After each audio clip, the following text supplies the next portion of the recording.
Acquisition కి clearance ఇచ్చారు. ఈ రోజు జరిగిన కేబినెట్ లో ఏదైతే ఈపీసీ వర్క్ గతమదుందో దాన్ని క్లోజ్ చేయటం కోసం కేబినెట్ ఆమోదిస్తూ ఫర్దర్ గా ఏదైతే బ్యాలెన్స్ వర్క్ ఎడిషనల్ వర్క్ ఉందో దాన్ని డిపిఆర్ ప్రిపేర్ చేయాలని రాష్ట్ర కేబినెట్ ఆమోదం తెలపడం జరిగింది.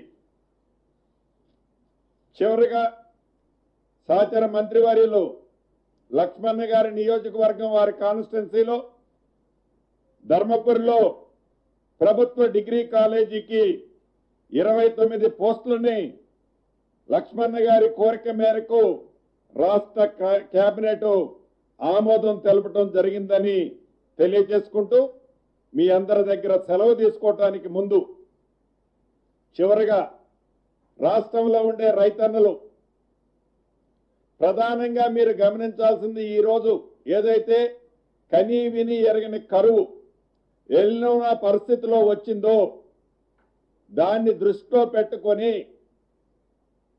శాస్త్రజ్ఞులు చెప్పే విషయాన్ని కానీ గౌరవ వ్యవసాయ శాఖ అధికారులు చెప్పే విషయాన్ని కానీ వ్యవసాయ శాఖ ఉన్నతాధికారులు చెప్పే విషయాన్ని కానీ ఒక్కసారి పరిగణనలో తీసుకొని పంటలు వేయటానికి ముందు వాటర్ సోర్స్ ని చెక్ చేసుకొని నిర్ణయాలు తీసుకోవాలని కోరుకుంటూ కేబినెట్ తీసుకున్న నిర్ణయాన్ని మరొక్కసారి మీ అందరికీ రిపీట్ చేస్తూ సెలవు తీసుకుంటున్నాను.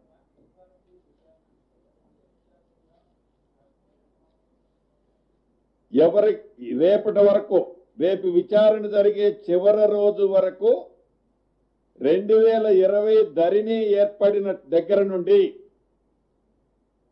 ఆ రోజు ఆ టెండర్ల సిస్టమ్ దగ్గర నుంచి టెండర్ ఫ్లోట్ అయిన దగ్గర నుంచి ఈ రోజు వరకు ఉన్న ప్రతి అంశాన్ని క్షుణ్ణంగా పరిశీలించడం కోసం ఈ ఎస్సీటీని ఏర్పాటు చేయడం జరిగింది.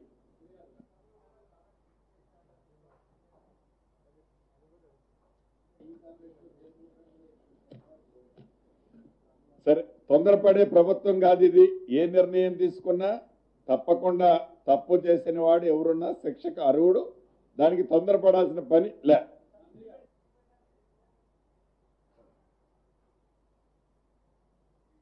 పర్ఫెక్ట్ గా ఇది ఫార్మేట్ లో ఎస్సీటీ మీకు ఇవ్వటం జరుగుద్ది.